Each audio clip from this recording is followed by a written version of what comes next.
5 de la tarde con 30 minutos. Ahora sí salimos, como dice nuestro amigo Fabricio Vela, por el Por el Face. Face.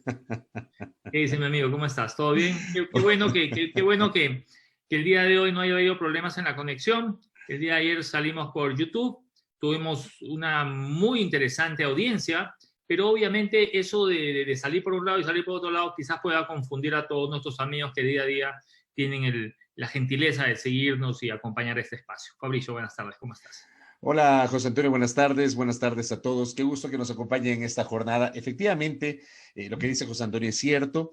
Suma al Día es un producto que nosotros hemos procurado difundirlo, sacarlo a través del Facebook Live con nuestra fanpage, pero claro, ha habido ocasiones como la de ayer en la que nos ha jugado pues una mala pasada el Facebook y nos hemos conectado a través de YouTube. Yo creo, Flaco, que hay que buscar la posibilidad en algún momento, no sé si haya la posibilidad técnica para poder transmitir en simultáneo por Facebook Live y por YouTube, que sería fantástico. O sea, sería fantástico que salgamos YouTube, Facebook Live y Twitter. Sería fantástico. Pero obviamente eso no es que lo logras de un momento a otro. Necesitas tener la tecnología, los equipos, etcétera. Pero sí creo que nos generaría una muy buena exposición pública el tener este espacio en varios canales de difusión, porque alguna gente dice, me gusta, yo prefiero en Facebook Live. Hay otra gente que dice, yo no tengo Facebook, además el YouTube me permite conectarme directamente a mi televisor, que es un Smart TV que tiene la posibilidad de conectarse con el internet de mi casa, con el Wi-Fi de mi casa. Claro, Entonces, son alternativas que tenemos que analizarlas, ¿ah? Sobre todo por la sí. gentileza que tiene mucha gente en seguirnos. Y te voy a decir una cosa, o sea, es posible, pero no a través de la aplicación. O sea, tienes que hacerte todo un trampolín para poder hacerlo. Sé que sí se puede. Realmente no le he metido cabeza, he estado con un montón de cosas y sí requiere de un par de días de pruebas, sobre todo, de tener una digamos, aplicación adicional que actúe como una especie de interfaz donde se cargue la señal del uno, se cargue la señal del otro. Es un poquito complicado. Yo no sé si a la final por ahí hay un amigo voy a cambiar mi nombre porque siempre salgo con el tuyo, no sé por qué, pero bueno. Sales con el mío porque el Zoom está a mi nombre. Pues. Que usted es el que lo financia, claro, Pues. claro. Usted es el que lo financia. Entonces no tengo problema en cambiar todos los días su nombre. Usted siga financiándolo. Y quizás dentro de este gran grupo de personas que nos honran todas las tardes con su sintonía, hay una persona que conozca de cómo hacer esta transmisión, nosotros le estaríamos muy agradecidos. Le daríamos los créditos como se corresponde. Sí, ciertamente. Bueno, ¿cómo llegamos a este miércoles, mitad de semana, día 57 de cuarentena, 58 días desde la declaratoria del estado de excepción? Estamos a puertas de cumplir 2 meses de cuarentena en el Ecuador. ¿Cómo llegamos a esta jornada, Flaco? Bueno, el día de hoy con noticias, digamos, desde la Asamblea Nacional y también el tema que en las últimas 48 horas no solamente ha sorprendido a muchos ciudadanos, digamos, esta apertura de investigación, digamos, de ir a, bueno, la fiscal general de la Nación ha abierto ya una investigación sobre la ex secretaria de Riesgos, la señora Alexandra Ocles. Se ve como en muy pocos casos, o en algunos casos, una rapidez a veces incomprensible de las autoridades. Así actuaríamos en todo este país, sería otro, definitivamente, ¿no? Pero bueno, será la autoridad quien tenga de alguna forma que luego de las investigaciones pronunciarse sobre la culpabilidad o no de la señora exdirectora. Sí, de acuerdo. A ver, sobre esto, algunas cosas para decir, para el análisis, para el comentario. Hay 2 cosas que me han extrañado sobremanera. Primero, la rapidez para este caso. Y segundo, el hecho de saber quién es la jueza de la Corte Nacional de Justicia que va a sustanciar este caso. O sea, esas 2 cosas me han llamado la atención. Empiezo ¿Por qué le sorprende lo de la jueza? Es decir, ya le voy ella a es una decir. jueza y es una persona que está habilitada para llevar cualquier tipo de causa. José Antonio Sánchez y muchos de los internautas van a coincidir conmigo. Resulta que a la doctora Daniela Camacho, y no es una crítica a la doctora Daniela Camacho, cada quien tendrá su opinión, tendrá su valoración. Yo he escuchado comentarios positivos, pero también negativos sobre la formación, sobre la experiencia y sobre las ejecutorias recientes de la doctora Camacho. Mi comentario no va por ahí. Mi comentario va por el hecho de que justo a la doctora Camacho le caen los casos más sonados, los casos más emblemáticos, los casos más mediáticos, terminan cayendo en su despacho. Tú tienes una Corte Nacional de Justicia de 21 magistrados, de 21 jueces. Le cae a una jueza. Claro, la Corte Nacional hoy no tiene 21 jueces porque hay que recordar que hubo un proceso de calificación, de pruebas para los jueces y algunos de ellos dejaron de ser tales porque no cumplieron con los protocolos que habían sido establecidos por el Consejo de la Judicatura. Resulta que se quedaron sin jueces y no hubo el protocolo para reemplazarlos inmediatamente. Entonces hay jueces temporales, hay conjueces, no hay el suficiente número de conjueces. De esto muy poco se habla, José Antonio. Pero bueno, déjame decirlo primero, porque mira, yo y esta mañana decía en el noticiero de la radio, a mí nunca me van a escuchar, no me van a escuchar.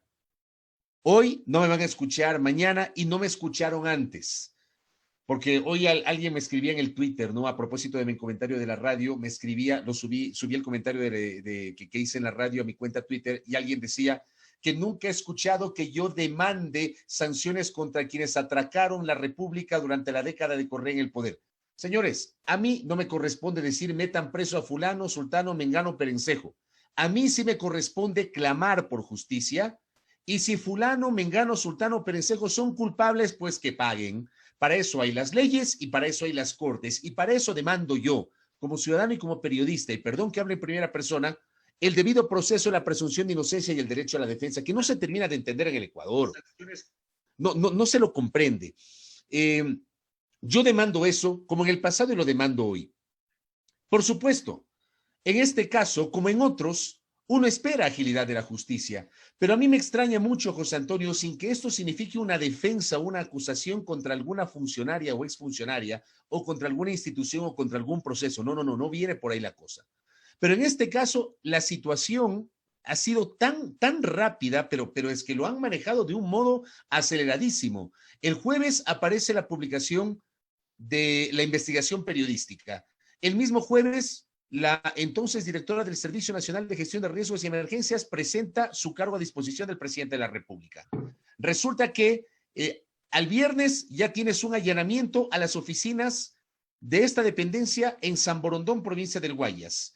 Pasa el fin de semana y tienes el lunes, y resulta que el lunes la directora presenta la renuncia, y en menos de una hora el presidente de la República ya emite el decreto ejecutivo aceptando la renuncia y nombrando a otra persona, ya ni siquiera encargándolo. O sea, ya nombraron a una persona con el carácter de director del Servicio Nacional de Riesgos y Emergencias de modo definitivo. Y al día siguiente, o mejor dicho, no al día siguiente, esa misma noche de lunes, ya se conoce un comunicado de la Contraloría donde establece toda una serie de presuntas irregularidades en torno a las compras. Yo digo, está bien, José Antonio, y quiero que se entienda lo que voy a decir.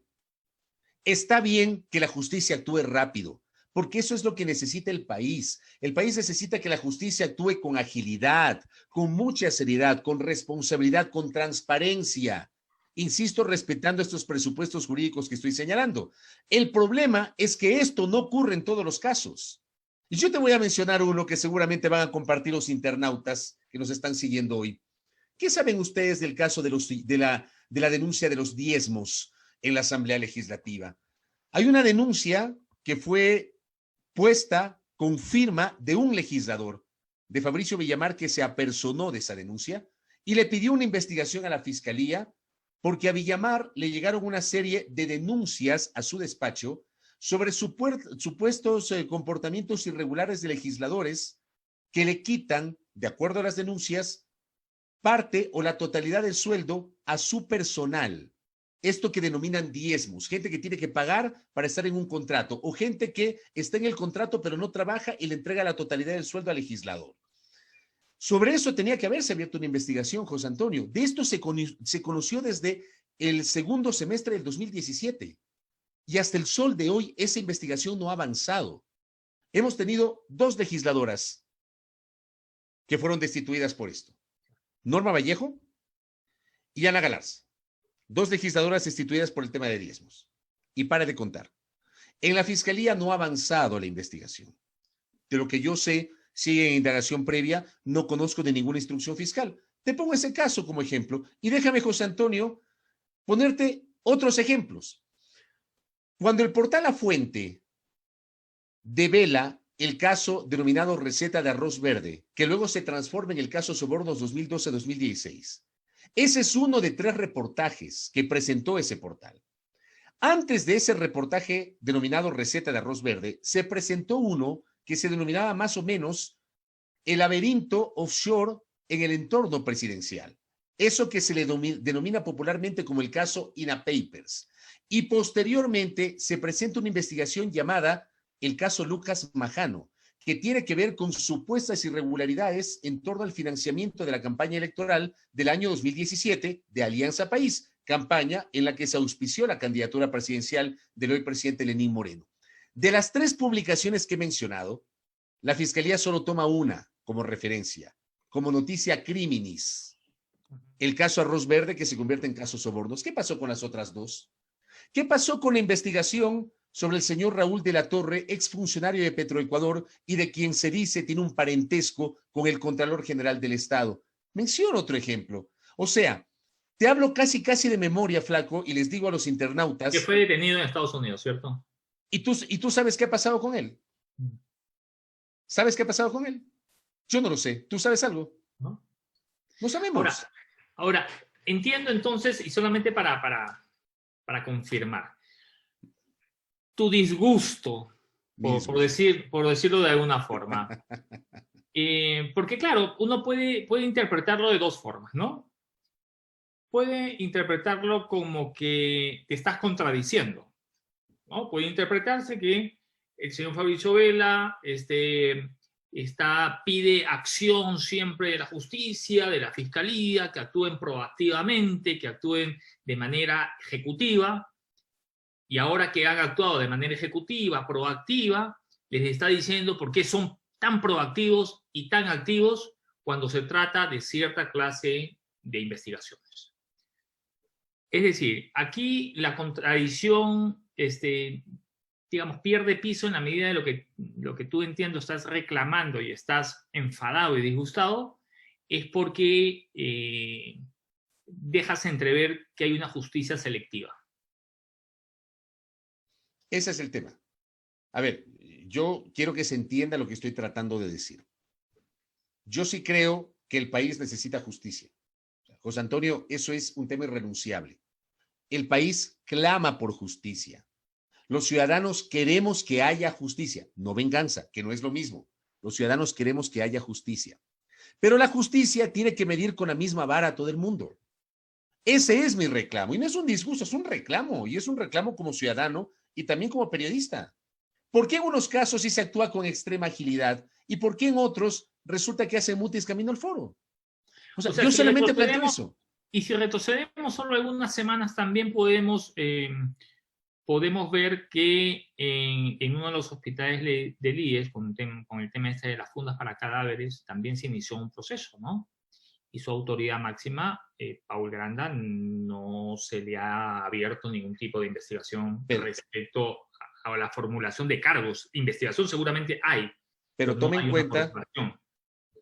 en cuenta que para el caso de las fundas de los cadáveres, esa es una investigación que atañe exclusivamente a la gerencia del hospital, porque por el monto... Es autónomo, ¿cierto? ¿Te acuerdas que expliqué eso la semana anterior? Por el monto, eso no subió a dirección general y tampoco lo conoció el consejo directivo, por un tema de autonomía, de descentralización y por el monto. Pero el caso de las mascarillas N95, eso le costó el puesto al director general del IES. Y eso le costó el puesto a algunos funcionarios. ¿Y el director general del IES tiene alguna denuncia o está tranquilo en su casa? A ver, el director general del IES entiendo que tiene algún tipo de medida cautelar, entiendo que no lo han detenido, me refiero me parece que es el señor Ángel Loja. Sobre el expresidente del Consejo Directivo del IES, Paul Granda, que insisto, a mí no me corresponde establecer responsabilidades ni absoluciones, simplemente estoy poniendo los escenarios, pero sobre Paul Granda, él renunció y no se habló de ningún tipo de medida cautelar. Me recuerdan acá, y gracias por la gentileza de este mensaje, a un amigo que le debo un favor, a Javier Orellana, que me escucha desde Cuenca, le debo un favor, Javier.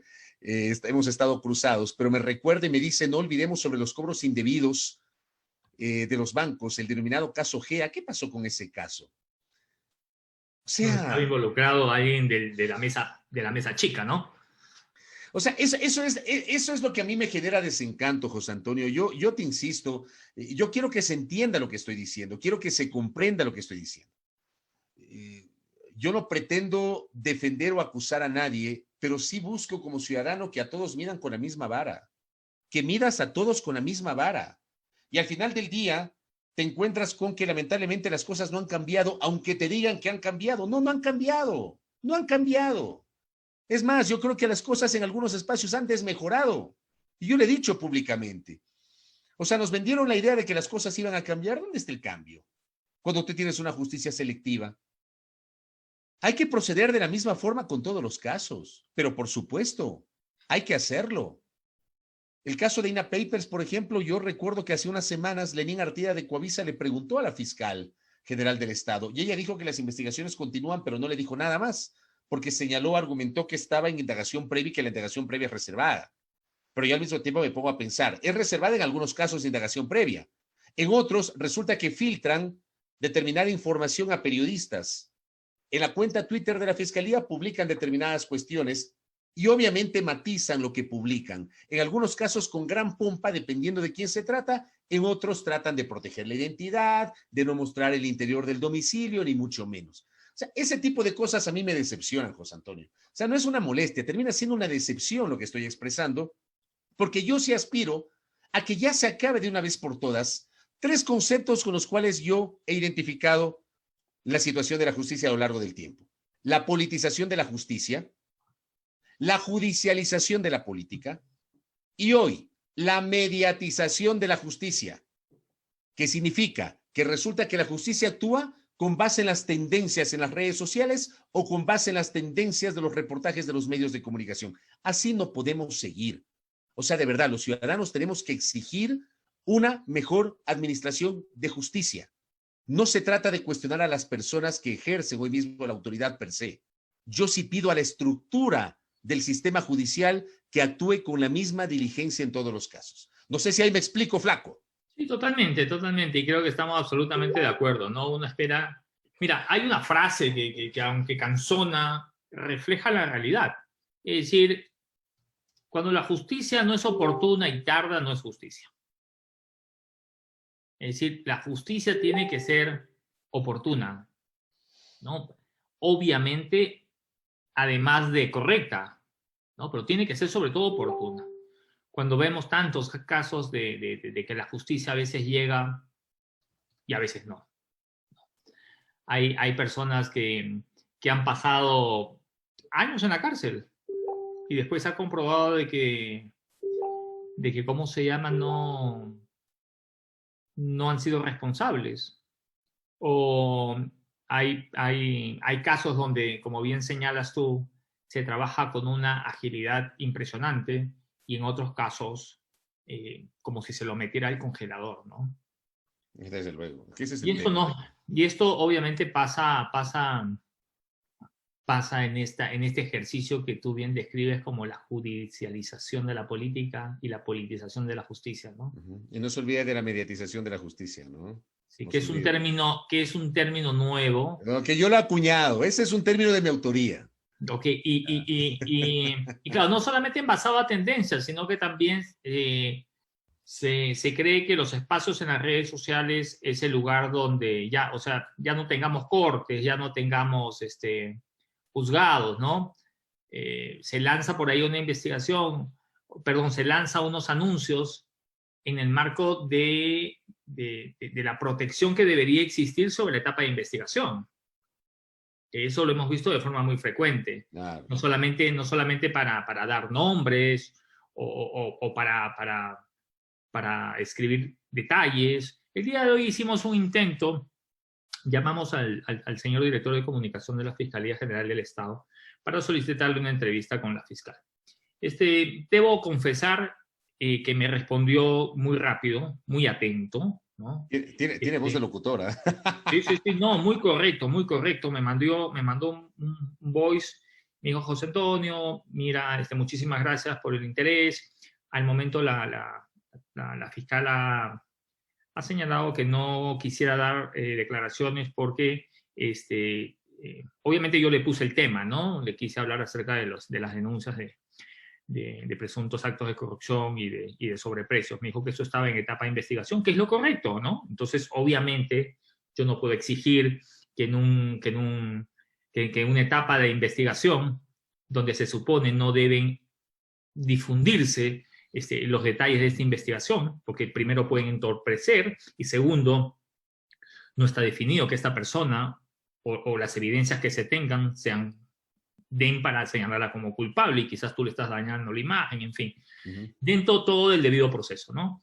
Me contestó, me dijo que de forma muy amable, como te digo, que no podían entregarnos, digamos, darnos la entrevista porque la fiscal prefería no hablar hasta que no acabe esta indagación previa. Lo cual, bueno, saludo, pero espero que cuando se acabe esta clase de cosas tengamos la apertura para poder entrevistar a la fiscal sobre este y otros temas, ¿no? Que creo que es importante que una autoridad como ella siempre esté rindiendo cuentas a la opinión pública a través de los medios de comunicación y a través de los periodistas. Te cuento que tenemos a Tatiana Larrea. Le he pedido a nuestra coordinadora que por favor le escriba diciendo que nos espere un momentito simplemente para cerrar esto que queríamos y que estábamos conversando. De una. ¿Quieres hacerla pasar? Sí, la vamos a pasar. Hagámosle pasar, hagámosle pasar. Más adelante, y alerto a la audiencia, más adelante vamos a estar conversando sobre lo que está ocurriendo en la Asamblea Nacional. Hay algunos temas para comentar. Hoy había la expectativa de que se finalice el debate y se vote el proyecto de económico urgente de ordenamiento de las finanzas públicas y que se instale el segundo y definitivo debate de la ley de apoyo humanitario. Ambos proyectos que fueron remitidos por el Ejecutivo el pasado 16 de abril y cuyo plazo para trámite vencerá este sábado. Hay algunas cosas que quiero comentarles porque, como he venido diciendo en los últimos días, en realidad el escenario es muy, muy complejo y resulta impredecible. La votación que estaba prevista para hoy, luego de que se cerró el debate tras 31 intervenciones en el curso de prácticamente todo el día, la votación no se va a efectuar el día de hoy, fue diferida para mañana a las 8:30 de la mañana. Vamos a ver si finalmente hay el documento definitivo que debe prepararlo el asambleísta Daniel Mendoza en su condición de ponente y presidente de la Comisión Legislativa de Régimen Económico y Tributario, y vamos también a hablar un poquito de los escenarios, a jugar un poquito con los escenarios, hablando del tema de la asamblea. Claro, y vamos a ver si se tienen los 70 votos que se necesitan adicionalmente, ¿no? Claro que sí. Ahora, eso digo más adelante para que ustedes tengan pendiente este tema que lo vamos a abordar. Hemos invitado a Tatiana Larrea, ella es especialista en investigación, parte del Centro de Investigaciones y Estudios Especializados, el CIES. El CIES también es el Centro de Inteligencia Estratégica del Gobierno, el Exenain, pero no, este no es el Centro de Inteligencia Estratégica, este es el Centro de Investigaciones y Estudios Especializados, el CIES, liderado por Tatiana Larrea. Qué gusto, Tatiana, ¿cómo le va? Hola, ¿cómo están? José Antonio, Fabricio, qué gusto verles por la pantalla, aunque sea. Sí, sí, ¿cómo vamos? ¿Todo bien? Todo bien aquí, disciplinadita, encerradita. No queda más, ¿ah? Bueno, A ya ver, no quedamos. a Tatiana Larrea le hemos invitado porque ayer en este espacio, ayer en medio de las dificultades, nos conectamos un poquito tarde, perdimos algo así como 15 minutos para podernos conectar, que son valiosísimos para nosotros, pero empezamos algo a revisar una última investigación de campo que había sido efectuada por el CIES sobre, digamos, temas que generan obviamente la atención. ¿Qué piensa la opinión pública? ¿Qué piensan los ecuatorianos sobre lo que está ocurriendo hoy en el aislamiento? ¿Cómo está el ánimo? ¿Cómo está la parte económica? ¿Cómo está la imagen del presidente? ¿Qué piensa la gente sobre los medios de comunicación? Todo eso lo vamos a analizar el día de hoy con estas percepciones ciudadanas con Tatiana Larrea. Pero le quiero preguntar cómo hicieron la encuesta, porque claro, es importante, y eso decía ayer, siempre es importante conocer la ficha técnica. Quisiera que le explique Tatiana, pero además quisiera saber cómo hicieron la encuesta, porque se supone que el trabajo de campo seguramente no lo hicieron en la calle, o sí. Le traslado esa inquietud, ¿No? Tatiana. Bueno, gracias, Fabricio. Sí, es bien importante empezar con los detalles técnicos de cualquier levantamiento, ¿no? Nosotros generalmente hemos sido muy puristas en el tema del levantamiento de información de opinión pública. Tú conoces, hacemos encuestas puerta a puerta en hogares, basado siempre en una muestra estadística representativa, con todos los seguros que podemos ponerlos, ¿no? En este caso, dadas las circunstancias actuales, es imposible realizar trabajo de campo, pero nuestra responsabilidad como investigadores y consultores es no dejar de escuchar a la ciudadanía, mucho más ahora que se encuentra en una situación inédita, una situación tan compleja. Por eso aprovechamos este encierro para desarrollar nuevas técnicas de investigación y hemos desarrollado junto a la consultora experta en temas digitales de Estraterra una plataforma propia, una plataforma digital que nos permite replicar lo que hacemos normalmente en campo en el área digital. ¿Cómo lo hacemos? Nosotros contamos con bases de datos que hemos ido recopilando de nuestros levantamientos en tierra durante 12 años, más otras bases de datos que ofrece también las redes sociales, ¿verdad? Entonces, lo que hacemos es aplicar, primero, diseñar una muestra estadística confiable, con un 95% de confianza, más o menos 3 margen de error. Lanzamos la encuesta y buscamos a los encuestados de acuerdo al perfil que nos determina la muestra. Es decir, vamos llenando cuotas, igual que se hace en tierra, pero a través de métodos virtuales. Así tenemos 3 filtros. Primero, una geolocalización que nos permite identificar a la persona por parroquia, ¿no es cierto? Para estar seguros que vive ahí, en los lugares que la muestra determina, sexo y edad.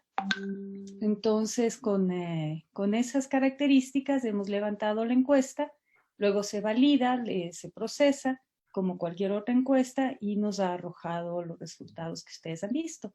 La encuesta tuvo una muestra de 2.160 casos. En esta técnica, los casos que se deben levantar son mucho mayores a los que se hacen en tierra, ¿no?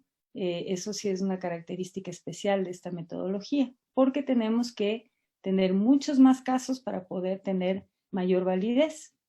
Correcto. Eso sería en términos cristianos. Correcto. Vamos a entrar en materia, luego de ese detalle que yo sí creo que es importante. Entremos un poquito en materia sobre lo que tiene que ver con el contenido de la encuesta. Ya nos habló de la ficha técnica. Sí lo ven en pantalla, ¿verdad? Mientras ¿Sí? te vas ubicando, Audrey, okay. Mientras te vas ubicando, simplemente para cerrar esa parte de introducción, quería preguntarle a Tatiana si la gente sigue siendo abierta para contestar. Yo le soy muy sincero, en ocasiones recibo llamadas, e incluso en los chats de los amigos, me mandan y solicitan de manera abierta, les pido por favor contesten esta encuesta de 10 preguntas y todo lo demás. Y digamos, yo como que me cansé de contestar, ¿saben?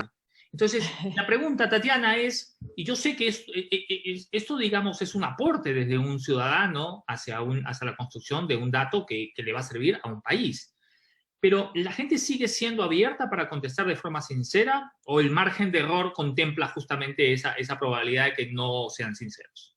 Bueno, la primera cosa que tenemos que tener en cuenta en levantamientos de este tipo es que nosotros tenemos que cumplir cuotas. O sea, no es que nos planteamos hacer 2.000 y terminamos procesando con 300. No, las cuotas son inamovibles. Debemos cumplir las cuotas necesarias para que tenga representatividad. Pero ¿sabes qué es curioso? Bueno, felizmente en tanto tiempo de hacer este tipo de trabajo, la gente es muy abierta. La gente necesita ser escuchada y cuando hay una marca también atrás con prestigio, yo creo que eso ayuda también en este caso la coyuntura. Nosotros sí teníamos algo de temor en estos momentos, decíamos, bueno, ¿qué tan dispuesta estará la gente para dedicarle sus 20 minutos, media hora para contestar una encuesta, ¿no? Utilizando su internet, incluso le cuesta, pues, ¿no? Y sabes que no, más bien nos sorprendimos gratamente porque sí hay mucha apertura. Yo creo que esto demuestra que la ciudadanía en todo momento y más ahora está ávida de ser escuchada. de opinar, de aportar, de que su voz sea escuchada. Así que la verdad que fue más bien un éxito. Perfecto. Entremos entonces en materia, mi A querido ver, Fabio. entremos. Proyectemos la encuesta y vamos desmenuzando justamente algunos elementos de esa encuesta. A ver, empezamos por vivir en cuarentena. Vamos a los gráficos. ¿Por qué esta pregunta, Tatiana, si está haciendo la cuarentena solo acompañado? Bueno, porque como decía mi hija mayor cuando tenía 6 años, pregunto porque si no pregunto no me entero. Más allá de la curiosidad de saber cómo es entender, ponernos en los zapatos del otro de cómo lo está pasando ahorita, ¿no? Y este dato nos puede llevar a muchas interpretaciones y análisis. Primero, entender que más del 90% de la población en ambas ciudades no lo está pasando solo. Eso puede ser una muy buena noticia porque al fin y al cabo la soledad siempre es dramática, ¿verdad? Peor en estas circunstancias. Pero también nos da cuenta de un elemento que tenemos que considerar y es que hay muchas familias, sobre todo en nuestro país, en Latinoamérica, familias ampliadas que viven en condiciones no apropiadas, en condiciones de hacinamiento a veces, ¿no es cierto? Entonces, todo eso nos debe llevar a reflexionar. La buena noticia es que no están solos. La mala noticia sería que no estén suficientemente abastecidos o cómodos dentro de un encierro, ¿no? Correcto. Vamos a la siguiente. En este tiempo dentro de su casa se ha dedicado más a qué, y esto también ayer lo analizamos un poquito Nos con José sorprendió, Antonio. ¿no? ¿Ah? Que la gente más hace quehaceres domésticos, Tatiana. Y que Pero solamente claro. el 2 o el 3% coma. Comer, comer, comer. Bueno, yo he Claro, pasado a ver, comiendo toda la cuarentena. yo también he sufrido mis libritas, yo no sé cómo voy a salir con la misma ropa, la verdad. A ver, ¿qué es lo que pasa? Tenemos que entender que estos momentos son momentos de mucho estrés y de mucha ansiedad. Entonces, pasa, y el otro día conversábamos con un colega consultor que tiene mucha experiencia en temas de psicología, y él me explicaba, me decía, bueno, la ansiedad se puede desfogar de distintas maneras, ¿no? Yo, por ejemplo, he limpiado cada rincón de la casa, porque eso me distrae y me quita ansiedad, ¿no? Los quehaceres domésticos es algo normal, ¿no? Es algo que siempre estamos haciendo y ahora con mucho más tiempo y mucha más dedicación porque no puede salir. El tema de pasar con la familia, en la mañana en una entrevista, me parece a mi socio Diego Paul Saldumbide le decíamos pues que no queda de otra. Felizmente los que estamos con nuestra familia, pues sí pasamos tiempo con la familia. Distraerse en algo y la mejor manera creo que ha encontrado la gente es ver la televisión, ver películas, ver las series. La primera semana en el Ecuador los top 10 de películas y series tenían que ver con pandemias y virus, ¿no? Sí, claro. Eso es un dato curioso, ¿no? Sí. Incluso las empresas estas de Netflix y demás han dado mucha apertura para que eso pueda pasar. Leer vemos que es un poquito menor, 12% en Quito, 9% en Guayaquil. Pero eso guarda relación, digamos, eso guarda relación con el porcentaje de lectura que tenemos en el Ecuador, ¿no? Tenemos es muy bajo, ¿no? Es muy bajo. Ojalá pudiéramos dedicarle un poquito más de tiempo a eso, ¿no? Y bueno, y comer, ¿no? Comer siempre ayuda en la ansiedad. Después nos quejamos, pero bueno. A ver, ¿qué es lo que más desearía hacer después de la emergencia? Aquí, obviamente, el mayor número de gente dice que quiere volver a trabajar. Yo imagino que eso tiene que ver con el hecho de que, a ver, hay gente que ha hecho teletrabajo, que no es la mayoría, pero ha hecho teletrabajo. Hay gente que incluso dice, en el teletrabajo he tenido que trabajar más que yendo a la oficina. Hay otra gente, en cambio, que está casi de vacaciones. Hay gente que está aburrida, que necesita salir de la casa y quiere volver a trabajar. ¿Cómo leemos eso, Tatiana? A ver, ahí hay dos interpretaciones, ¿no? Si vemos todas las alternativas que nos dicen volver a trabajar, salir de viaje, volver a estudiar, visitar familiares, hacer ejercicio, eso tiene que ver con un anhelo, creo yo, de volver a una normalidad que la tenían y la perdieron, ¿no? Volver a la cotidianidad. Y eso es un anhelo legítimo y que habrá que ver qué tan posible será volver a una normalidad a la que estábamos acostumbrados, ¿no? Y el volver a trabajar tiene que ver con lo que tú dices de, bueno, vuélvanme a poner un horario y no me estén mandando mails a las 10 de la noche, ¿no es cierto? O no crean que puedo hacer 1000 cosas más porque estoy en la casa. Porque en la casa ya vemos que también hacen quehaceres domésticos y cuidamos a los hijos, ¿verdad? Pero también tiene que ver con un tema que en las otras preguntas se evidencia y es el tema económico. Hay mucha gente que no tiene salario fijo, ingreso fijo, y que necesita volver a trabajar para sostener a su familia. Entonces, ese es un anhelo y una necesidad, ¿no? Creo yo. Flaco, ¿tú estás en ese grupo de que quiere volver a trabajar o no? Yo no he parado de trabajar, lo que no tengo muchos ingresos. Claro, y eso es lo que nos pasa a muchos. Igual que nosotros, ¿ah? No eres la única, Tatiana. Ahora, esto obviamente está íntimamente relacionado al hecho de que la gente que no tiene trabajo no necesariamente sale porque hay un trabajo, sino sale a buscarse el trabajo. Y hemos visto Exacto. cómo, por ejemplo, personas que se dedicaban, conozco un par de personas que justamente ayer en la noche estaba conversando, hacen temas de relaciones públicas, ¿no? Entonces, estas dos personas han dejado de hacer relaciones públicas, pero tienen a sus hijos, ¿no? En uno de los casos ella es una madre soltera, ayuda a la madre, en fin. Y claro, ahora la vemos, que antes se dedicaba a una actividad y ahora te manda un mensaje y oye, tengo una cajita de guantes, tengo unas cajitas de mascarillas y cosas así, y va, te lo deja en la casa y todo lo demás. Entonces, sí, esa necesidad de salir a trabajar, no necesariamente porque se tiene un trabajo, sino porque están empezando a buscar nuevas formas, ¿no? Así es, y ahí tenemos que tomar en cuenta algo que también sucede, ¿no? No solamente es el grupo social, el estrato que está dedicado a la informalidad, que te dicen el día a día, ¿no? El que vive al día a día, el que vende en la calle, el que hace sus cachuelitos. No, también es un tema de la clase media, porque muchas personas de la clase media trabajan por factura, por obra, ¿verdad? Por servicios profesionales, como el caso de tus amigos. Y claro, en una para así es muy difícil que sigas trabajando, que sigas facturando, más bien dicho, ¿no? Trabajas el doble porque tratas de reinventarte, de buscar otras maneras, pero el problema está en los ingresos. Sigamos, Fabio. En su hogar están suficientemente abastecidos de alimentos. A ver, yo hoy noté algo. Puede ser apenas una percepción mía.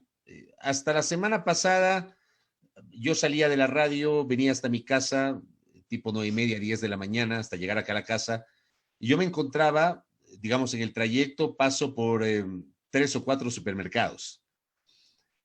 Hay uno en Los Chiris, hay otro en la 6 de diciembre, hay uno en la Galo Plaza, hay uno o dos en la Galo Plaza Lazo. Eh, sí, deben ser unos 4 o 5 supermercados. Y siempre me encontré con colas de gente, algunos días impresionantes, mucha gente ahí. O cuando salía o salgo de mi casa a 5:30 de la mañana, me ha pasado que por esos mismos supermercados, en alguno de ellos, ya a las 5:30 encuentro filas de vehículos, 3, 4 vehículos haciendo fila para poder ingresar tempranito a las 7 de la mañana.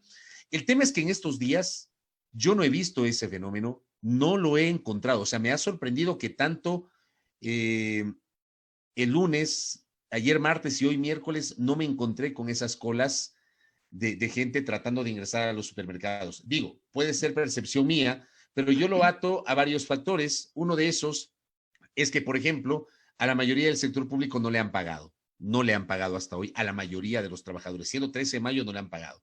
Entonces ya falta plata.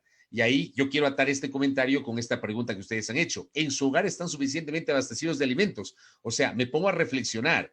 Capaz que hay gente que ya empieza a tener dificultades económicas. ¿Cómo le ve Tatiana Larrea? A ver, hay varios factores, Fabricio. Nosotros estamos, y esto es un paréntesis, estamos tratando de complementar este tipo de estudios cuantitativos con investigación cualitativa y estamos por empezar ya algunas sesiones de grupos focales vía virtual para poder darle explicación también a esto, ¿no? Yo creo que en este tema, Fabricio, de pronto tu percepción se debe a que al comienzo del confinamiento la alerta era mayor, la urgencia, la incertidumbre de si voy a poder volver a salir a comprar y la gente que podía hacerlo y mucha gente tarjeteando, ¿no? No en efectivo, sino tarjeteando, por eso es que iban a los supermercados, se abastecieron al comienzo mucho más, con mucha más urgencia y mucha más ansiedad. Eso puede haberse ido regularizando. Por ejemplo, en mi caso, te comento, yo vivo al lado del Megamaxi. Y claro, al comienzo ir al Megamaxi y comprar lo que se consideraba necesario, pero no me quedaba más que el Megamaxi. Entonces me tocaba ir allá. Y las colas, claro, son grandes por las restricciones sanitarias que están cumpliendo, que está bien. Pero después empezaron a abrirse ya las tiendas. Entonces ya muchas de las personas, como verás en las preguntas siguientes, ya han encontrado otras maneras de abastecerse también, de hacer sus compras, ¿no? El problema de esta encuesta, de esta pregunta, de si se sienten suficientemente abastecidos, estamos hablando de una percepción que puede ser peligrosa en el sentido de que sientan que no están abastecidos. Así tengan algo de alimentos o que puedan acceder a ellos, puede ser lo que tú dices, que hay problemas económicos, ¿no es cierto? Empieza a bajar el nivel de consumo, empiezas a pagar lo que ya compraste, empiezas a tener problemas de ingresos, ya no sabes cómo vas a cubrir, pero además esa sensación de inseguridad, de no sentirte suficientemente abastecido en un momento tan crítico, ¿no? Yo creo que esta pregunta nos da una alerta. No es esto no quiere decir que haya desabastecimiento, es una percepción de la gente de sentirse inseguro en ese sentido. Ahora, Tatiana, también hay que decir una cosa, ¿no? Tú señalabas que al inicio obviamente hubo esta especie de desconcierto sin saber cuánto tiempo íbamos a estar, si la comida que teníamos nos iba a alcanzar. Y vimos en los primeros días cómo los supermercados y los mercados se abarrotaron de personas, obviamente con el afán de comprar todo lo que podían, ¿no? Sobre todo aquellas personas que lo podían hacer, ¿no? Y claro, veíamos ahí a la gente saliendo con 38 rollos de papel higiénico, en fin. Luego, la gente creo que se empezó a dar cuenta de que ¿cómo se llama? No necesariamente se tenía que abastecer tanto, ¿sí? Porque empezó a ver que había tiendas, había supermercados cada vez más organizados, se cerraron algunos mercados, pero eso no es que era producto de un desabastecimiento. Y hoy en día la gente ya no sé si la palabra debería ser me siento abastecido, porque uno, digamos, es muy subjetivo. ¿Abastecido para cuánto tiempo? ¿Para un mes? ¿Para una semana? ¿Para 15 días?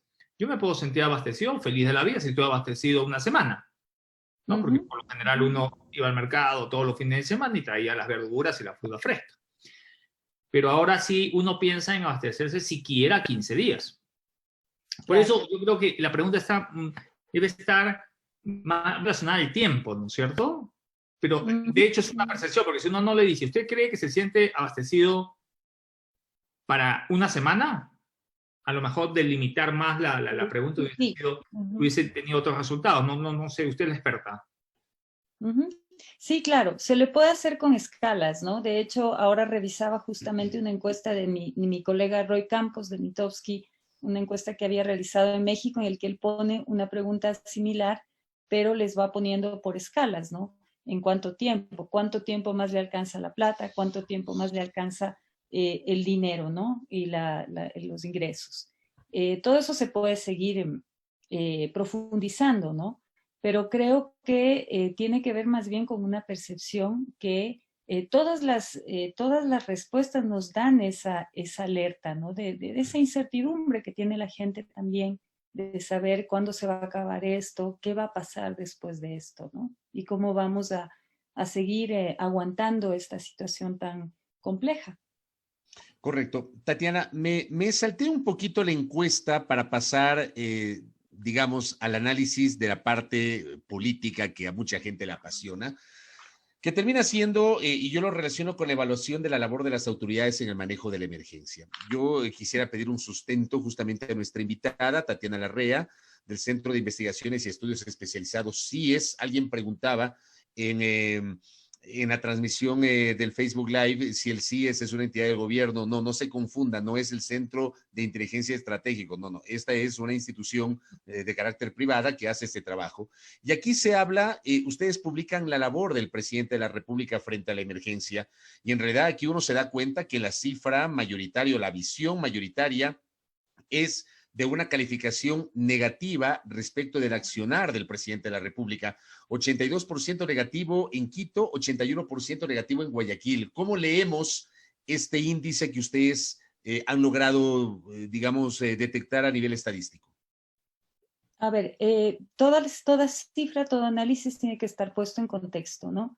Y sí es importante tomar en cuenta que la última encuesta que nosotros pudimos realizar a nivel nacional, en el 8 y 9 de febrero, habíamos medido también labor de autoridades en varios lugares y la labor del presidente, por supuesto. El 8 y 9 de febrero, cuando no estábamos en emergencia.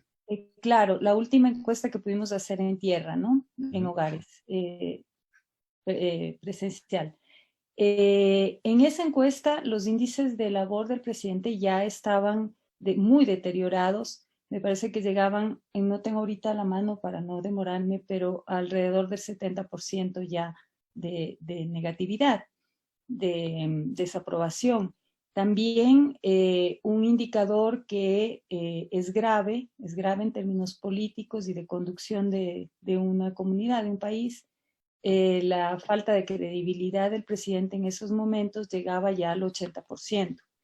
Entonces, esta cifra que nos sale ahora, la verdad que nos sorprende, porque ya venía con un desgaste fuerte en su labor, y ahora con la emergencia sanitaria que pone a la gente en un estado de ánimo aún más negativo y de incertidumbre, no es raro que esto haya aumentado. Si a eso le sumamos los errores que han habido de gestión y de comunicación por parte del gobierno, ahí están los resultados, lamentablemente, ¿no? Para el gobierno. ¿En este momento hay alguna interacción por parte de los amigos internautas y se sorprenden de que todavía un 18-19% le dé el beneficio de la duda al presidente de la República? ¿A qué, digamos? Bueno, a ver, ¿por qué nos sorprende? Porque justamente lo que estamos viendo en estos pastelitos es la percepción mayoritaria de la gente. Entonces, vamos a encontrar a 8 de cada 10 que consideran que está mal. Entonces, vamos a pensar, son la mayoría los que piensan que está mal, entonces se van a sorprender de que haya alguien que piense distinto o diferente, ¿no? Trascolando de eso sería de 10, 8 no aprueba y aprueban solo 2, ¿no? Ajá. A ver, 18 y 19% en una aprobación de gestión no es bueno. Es muy pequeñito y es muy frágil, es una muy mala calificación. Entonces, ¿qué te diré? O sea, 18 y 19% debe estar... sí, hay gente que puede aprobar su gestión, ¿no? Hay sus círculos cercanos, sus ministros, algunos seguidores. Siempre habrá alguien que apoye la gestión del presidente, pero evidentemente la gran mayoría lo está calificando negativamente, ¿no? Claro, es una cifra, digamos, como dice Tatiana, consistente con las cifras anteriores que tenía el presidente. Evaluemos, en cambio, la labor del vicepresidente. Aquí la cifra, digamos, es muchísimo más positiva. 50-50 en el caso de Quito, 46 negativo, 54 positivo en Guayaquil. ¿Cómo le vemos al vicepresidente en contraste con las cifras que tiene el presidente, Tatiana? Justamente lo que tú planteas, en contraste, ¿sí? Estas cifras que vemos aquí, esta evaluación, si yo fuera profesora, ¿cierto? De escuela, diría, no es una buena calificación. No pasa el año. No pasa el año, se me queda supletorio o pierde el año. No es una buena calificación, pero en contraste con la del presidente, aparece como mucho más positiva, pero no es una buena calificación. Aquí aplica Estamos la frase, hablando de la Tatiana, mitad de la población. Uh-huh. Tatiana, aquí aplica la frase esa que dice que en el país de los ciegos el tuerto es rey, más o menos. O Más sea, o menos, en términos exacto. de contraste, ¿no?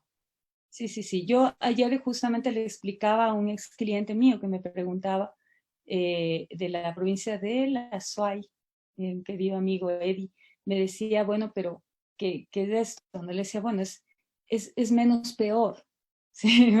Para hablarlo así en Oiga, mal Tatiana, castellano, es menos malo, ¿no? claro, Pero tampoco es que es óptimo. pero aquí se ve que usted no ha entrevistado a un sector de la prensa, ¿no? Porque si no, esto Está en el obviamente 50%. estaría en este 50 y 54%. No sé si Fabrizio va a coincidir conmigo. Si hubiese entrevistado a muchos que le están haciendo la ola al vicepresidente, estaría en Ah, 99%, no, ¿verdad? claro, claro, claro. Bueno, O y por ejemplo, si quizás, preguntas en el Twitter, ¿no? O a los no, y troles quizás, también, ¿no? a ver, y un poco, yendo un poquito más allá de la pregunta, ¿no? Quizás esos favores que hacen algunos, tratando de hacer aparecer al vicepresidente como candidato, haciéndole campaña y demás, quizás eso es lo que le puede afectar más aún, ¿no? Eh, en términos ya de comunicación de crisis y de emergencia el uso político de una situación como esta no es recomendable, ¿no? No es sana, no es ética, pero tampoco es recomendable en términos de aprobación de un político, ¿no? Pero podríamos Entonces, efectivamente decir que el vicepresidente ha utilizado esta emergencia para posicionar su imagen, lo ha utilizado como para posicionar una eventual candidatura presidencial, que digamos es algo que se presume, que se cree. ¿Usted cree que eso ha ocurrido? yo creo que sí, no es un cuestionamiento, no es una crítica, ¿no? Porque yo creo que todo el mundo tiene derecho a aspirar a una elección, por eso vivimos en democracia y está bien, ¿no? Y siempre habrá alguien que apoye cada opción. El problema es la mala comunicación y el abuso de la comunicación o del puesto que uno pueda tener. Es una mala comunicación, ¿no? Yo creo que en estos momentos lo recomendable, y eso les digo como consultora política, lo recomendable es actuar. Estamos hablando de un momento en que se debate, el debate está entre la vida y la muerte de la gente, de la población. Entonces no es el momento ni de buscar réditos, ni de tomarse fotos, ni de aparecer con capa de superhéroe y decir, yo soy el más, ¿no? Aquí se trata de trabajar, de actuar. Después vendrá el momento de capitalizar o no alguna acción, pero este momento hay que ser muy empáticos y muy sensibles a lo que está sucediendo.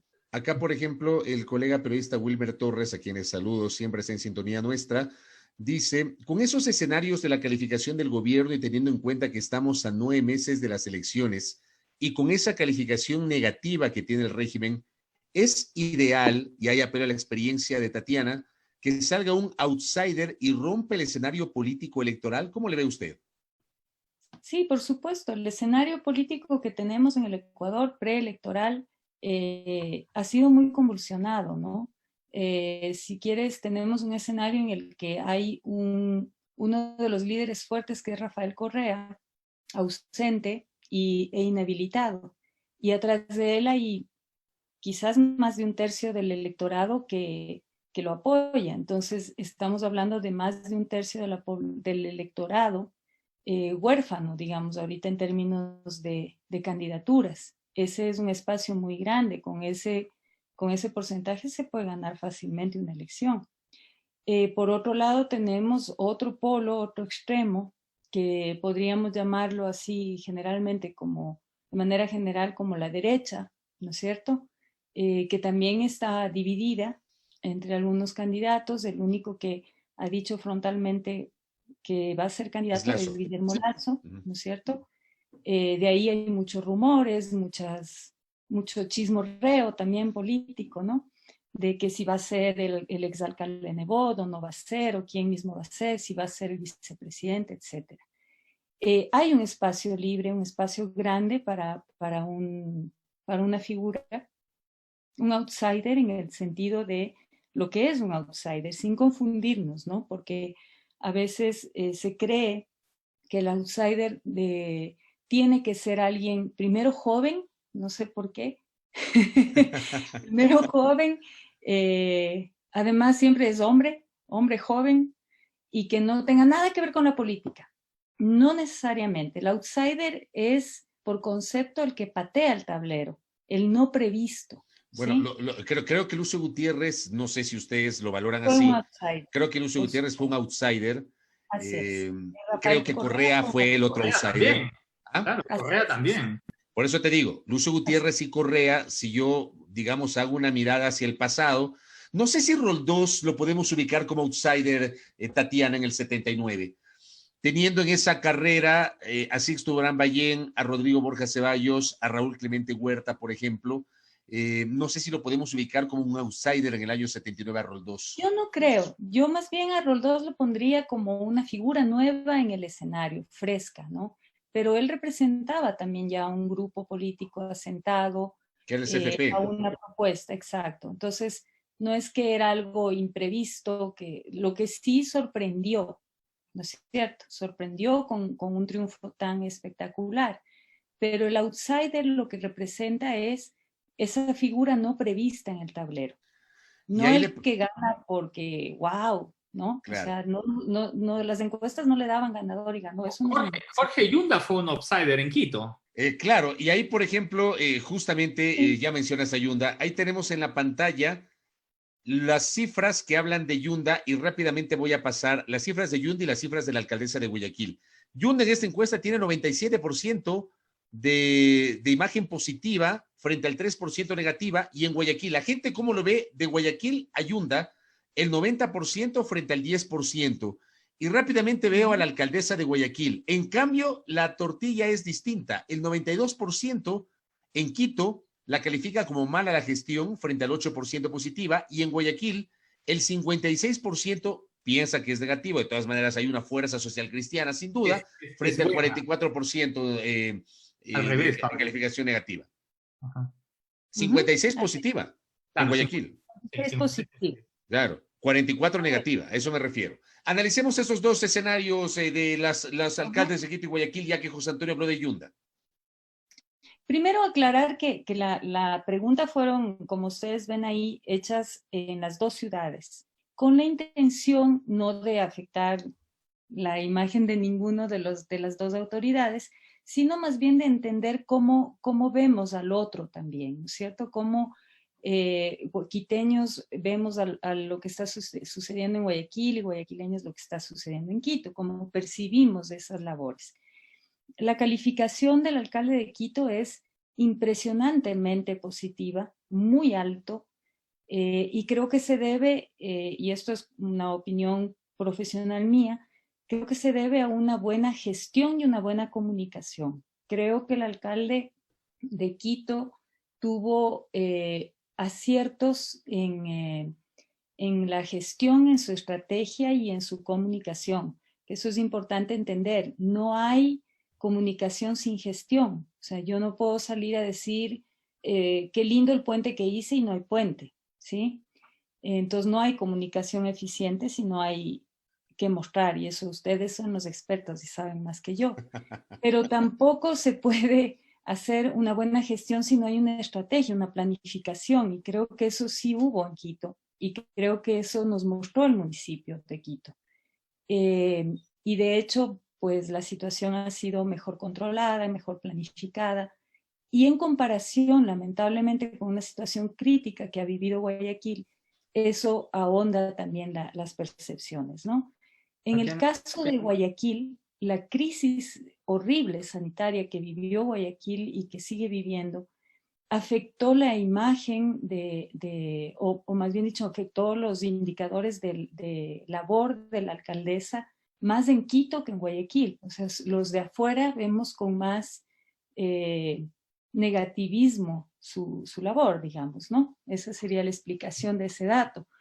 Y en Guayaquil yo considero, y aquí me baso en cifras de otros colegas, porque esta es nuestra primera encuesta en el confinamiento, yo creo que más bien la alcaldesa ha ido recuperando un poquito su gestión, su evaluación de gestión. Y esto puede tener que ver también con un contraste con la gestión mal evaluada del gobierno nacional en Guayaquil. Tatiana, hablando de contrastes, hace un momentito estábamos conversando, analizando sobre, no sé si la palabra correcta es oportunismo, cuando hablábamos del vicepresidente de la República que tiene esta calificación y quizás la gente tiene la percepción de que, digamos, lo que él estaba haciendo, aparte de hacer su gestión, era obviamente utilizarlo como para un trampolín que a lo mejor vaya a arrojar de que él sea el candidato. Yo le pregunto, el nivel de exposición de Yunda ha sido mayor incluso, ¿no? Ha estado él liderando en la ciudad, él mismo con su carro, yendo y viniendo y todo lo demás, y ha sido muy visible comunicacionalmente.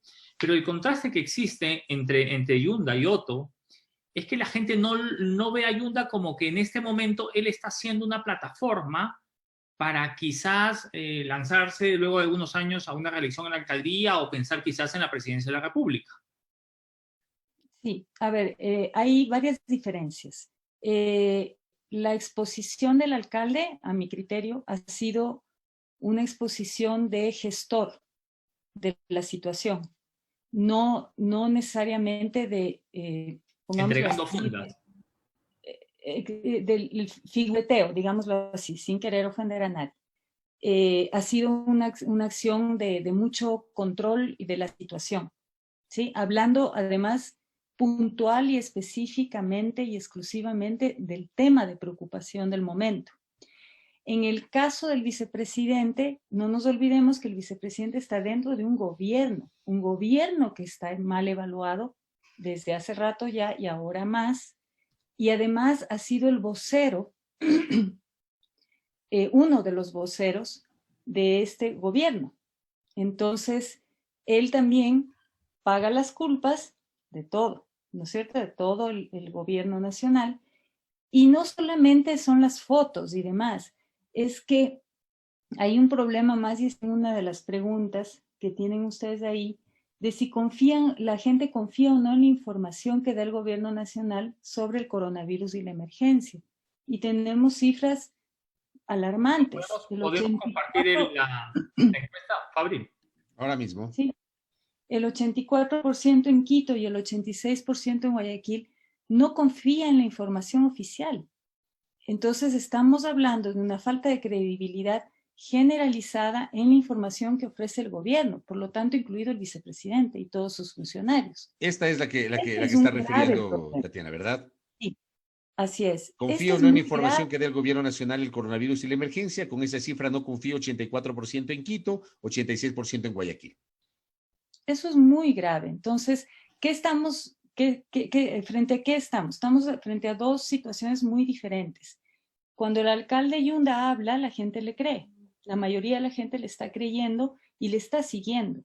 Cuando alguien del gobierno nacional habla, ¿no es cierto? Porque estamos hablando de información oficial, la mayoría no le está creyendo. Y esto no es porque la gente sea desconfiada, esté loca o paranoica. Es porque realmente, y ahí tienen que hacer un mea culpa, y no es una crítica ni un querer molestar, sino una alerta, es que tienen que hacer un mea culpa de que lo han manejado mal. Una de las recomendaciones principales que hizo la OMS y la OPS al inicio de esta pandemia, me refiero al año anterior, con sus documentos y advertencias, fue que por favor la información sea transparente, clara y oportuna. Y eso en el Ecuador no lo vivimos. Hasta ahora tenemos cifras contradictorias, tenemos fake news denuncias de fake news que terminan no siendo fake news, tenemos información contradictoria entre los diferentes voceros, tenemos un presidente que sale en cadena nacional a pedir a sus ministros que transparenten las cifras. Entonces, todo eso genera este tipo de resultados, que la gente no confía en lo que le están diciendo. Entonces, no solamente es una exposición, entre comillas, oportunista de la situación, sino que no te estoy creyendo lo que me dices. Entonces tampoco te puedo apoyar. No te puedo seguir. En ese contexto, Tatiana, sí me gustaría, Arturo Ruiz, que le manda a saludar, además, le manda un saludo a Tatiana Larrea, me pide que le pregunte la credibilidad de la prensa. Me parece que ustedes también habían hecho alguna medición sobre esto. Medio que se utiliza para informarse de él. Sí, acá está. La credibilidad de los medios de comunicación, Tatiana. Sí, un saludo enorme a Arturo. Qué lindo saber de él. A ver, los medios que la gente está utilizando en este momento para informarse son televisión y radio, como vemos ahí, ¿no? Los otros medios, perdón, televisión y redes. Redes, sí, claro. Radio, periódico y chats y conversaciones son menores. Fíjense que chats y conversaciones tienen porcentajes superiores a radio y periódico, ¿no? Periódico lo entendemos porque lo están viendo también en redes, pero aquí llama la atención la siguiente lámina, Fabricio. Si le puedes pasar, es que ¿En qué si confía? bien se están informando, no están confiando en la información que reciben tampoco de esos medios, ¿sí? Y ahí tenemos alrededor del 60% de las personas que no confían en lo que están recibiendo. Entonces, esto es una advertencia que ya la tuvimos antes de la pandemia o antes del confinamiento En octubre. y ya lo teníamos registrado. La gente no confía en la información que recibe, ni a través de medios tradicionales, ni a través de radio, perdón, de redes. Estoy confundida entre radio y redes. Es que a mí me encanta la radio. Sí, qué De bueno. redes y tampoco confía en la información, ni confiaba ni confía hoy en la información que puedan dar las autoridades nacionales. Entonces, eso es un gran problema a nivel digamos, de desarrollo de nuestro país, de convivencia, estamos frente a una sociedad que no está confiando, una sociedad desconfiada. Y eso en un momento de crisis o de emergencia como el que estamos viviendo es muy, muy peligroso, porque no podemos, no tenemos la posibilidad como sociedad de encontrar un referente confiable, prestigioso, con credibilidad al que podamos seguir. Yo creo que eso es lo que refleja ahora Quito, que ha volcado su atención hacia la gestión del alcalde, en quien está creyendo y en quien está confiando. Porque sí, estamos desde hace algún tiempo con una sociedad basada en la desconfianza y eso es muy peligroso. Correcto. Veamos qué más tenemos por acá. Ok, ya hablamos sobre esta información del coronavirus, ya hablamos sobre la evaluación de las autoridades. Creo que ha sido muy importante, digamos, al final del día, todo este insumo, con esta nueva experiencia que ha tenido el CIES para hacer esta encuesta, termina brindándonos una panorámica de lo que está ocurriendo. Y yo le quiero preguntar a Tatiana en la parte final de esta entrevista. En los últimos días aparecen algunos actores políticos y mediáticos a decir que el presidente de la República tiene que renunciar. Hay un rumor de que supuestamente hay un descontento en las Fuerzas Armadas. Aparece por ahí alguna gente que dice Nebot tiene que asumir el liderazgo, el poder o declararse dictador. ¿Cómo abona todo esto al escenario de inestabilidad o de crisis política, Tatiana Larrea? A ver, eso es como preguntar qué es primero, el huevo o la gallina. El huevo o la gallina. Porque si vemos las cifras que hemos revisado y hemos llegado a una conclusión de que estamos en una sociedad de desconfianza, ¿no es cierto?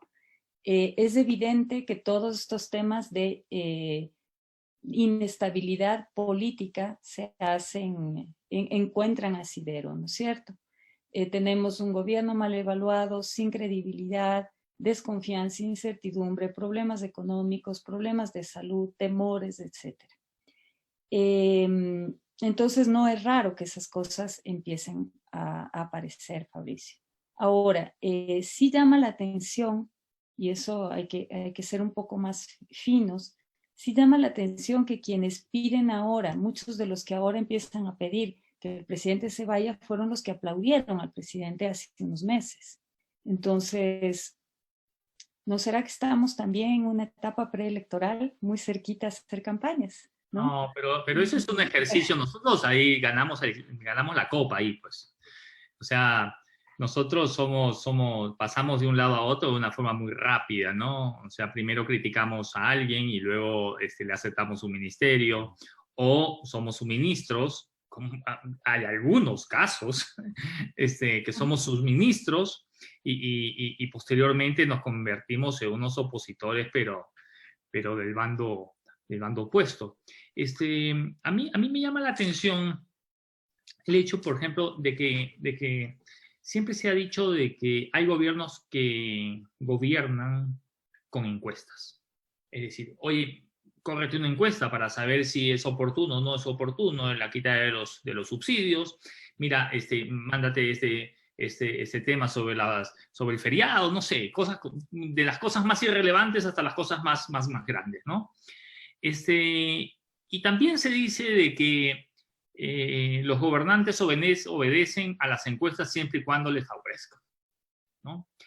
Estas encuestas, digamos, no sé si fueron contratadas por alguien especial, ustedes siempre hacen este tipo de investigaciones para diferentes personas, o incluso han hecho trabajos quizás solicitados por las autoridades. Yo le digo esto porque una herramienta, una encuesta, es una fotografía al final del día que nos da cierta información que tiene que ser cotejada con otra información. Esta encuesta, ustedes se la han proporcionado quizás al gobierno para que ellos la tengan como un parámetro para sus decisiones o toma de medidas. A ver, lo primero es que ojalá los gobiernos de todo el mundo gobernaran usando herramientas de encuestas, porque eso significaría que están permanentemente escuchando a la ciudadanía. Y así se debe gobernar en democracia, escuchando a todos y todas. El problema es que ese dicho de gobierna por encuestas es mal entendido, porque lo han usado mal. No se pregunta a la gente qué hay que hacer. Lo que hay que preguntarle es qué está sintiendo, para poder entenderla y poder comunicar como gobierno sus decisiones de mejor manera y lograr aprobación de decisiones que a la final deben estar encaminadas a mejorar la calidad de vida de la colectividad. Eso lamentablemente muy pocos gobiernos en la historia y en el mundo lo comprenden. Entonces, ojalá fuera así. Yo creo que ahora hay otro dicho que es gobiernan por Twitter. Ese sí es peligroso. Sí. Es un dicho que yo sostengo, ¿eh? Es un dicho que yo sostengo, Tatiana, José Antonio, lo he dicho en varias ocasiones. A mí me espeluzna que hoy se dediquen a gobernar por Twitter, a hacer anuncios en Twitter, a descalificar por Twitter, a posesionar por Twitter, a darse órdenes por Twitter, a agradecer el presidente a sus ministros por Twitter y los ministros decirle, señor presidente, estamos haciendo nuestro trabajo por Twitter. Es lo que está pasando. Y eso es un absurdo, primero porque Twitter es una comunidad muy cerrada y muy interesada, de grupos interesados políticamente en los temas. Y lo que se puede caer es a empezar a tomar decisiones a la Bartola por presiones en las redes. Y eso es muy peligroso, porque eso quiere decir que no hay una planificación, no hay un proyecto que se está llevando a cabo. Eso por un lado. Segundo, esta encuesta es una encuesta financiada por nosotros mismos, por la consultora y por nuestro aliado en esta plataforma. Esta responde a una necesidad también empresarial nuestra de no quedarnos quietos, de no quedarnos sin información, de no quedarnos sin posibilidades de hacer lo que sabemos hacer, que es escuchar a la gente, ¿no? Necesitábamos reinventarnos, como muchos se están reinventando en este encierro, reinventarnos un poquito, entrar en nuevas tecnologías. Lo hemos ido pensando mucho tiempo, esta vez la coyuntura nos obligó a acelerarlo y bueno, estamos la verdad muy contentos de haber incursionado en esto porque son nuevas realidades que tenemos que ir enfrentando y asumiendo. Nosotros siempre, como les decía al comienzo, hemos sido muy puristas con el tema metodológico, pero entendemos que con las limitaciones de cada técnica es importante adentrarnos en otros niveles como este, ¿no? Entonces estamos muy contentos de haberlo hecho bien y de que esta información pueda servir y pueda aportar. No es una encuesta contratada por nadie. Si lo fuera, se los dijera. No les dijera quién, porque siempre los contratos son confidenciales, pero no le hemos hecho llegar al gobierno, la verdad, directamente no tenemos canales como para hacerlo. Por Twitter. Esperamos, directo dije, No tiene directo. más opción de llegar. A través de ustedes, a través de colegas, a través de nuestras redes, sí ponerla a disposición de la ciudadanía, de la sociedad civil, de los medios de comunicación, de consultores, de analistas y por supuesto de los gobiernos que quieran escuchar, ¿no? Nosotros no tendríamos ningún problema y no tenemos ningún problema en que estas cifras que son públicas y de uso público, porque por eso las hemos puesto a disposición de todos y todas, sean utilizadas. Lo que sí esperaría por experiencias anteriores lamentables es que no se tome a mal los resultados de una investigación. Yo sé que es feo que a uno le digan que no está bien de peso, que ha envejecido, que no está tan simpático, que no le quieren mucha gente. No es bonito. Siempre queremos recibir, todos los seres humanos queremos recibir buenas noticias, pero cuando hay malas noticias hay que aceptarlas con madurez, sobre todo si estás en una posición de dirección, en cualquier ámbito.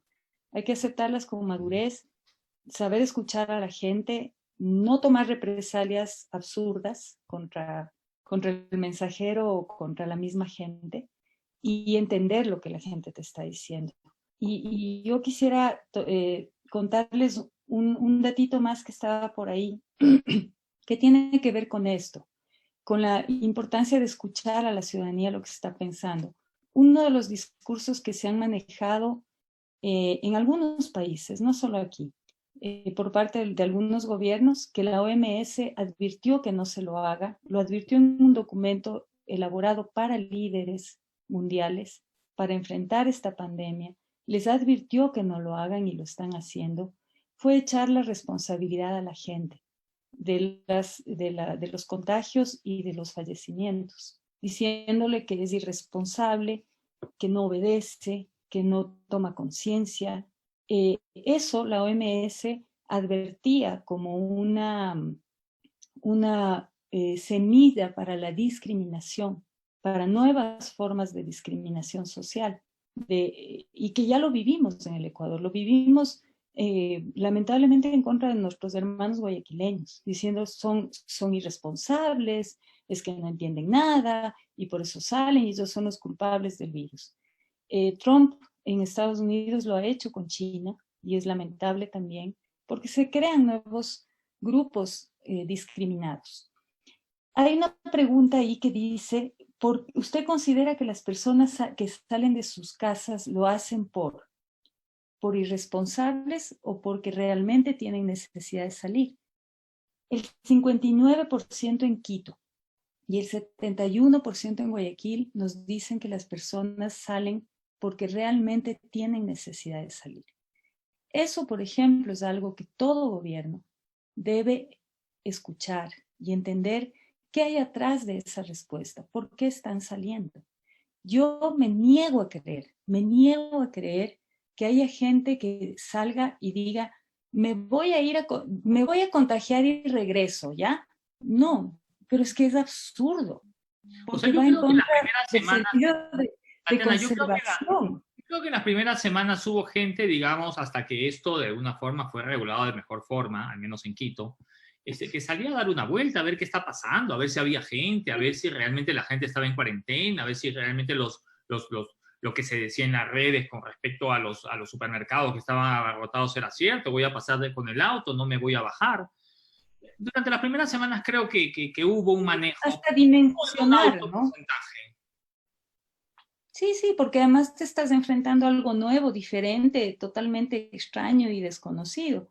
Pero yo no creo que en el momento en que ya hemos visto todo lo que está pasando en el planeta y en nuestro país, no creo que haya gente, que la mayoría de la gente salga para fastidiar o lo que. Siempre hay desadaptados.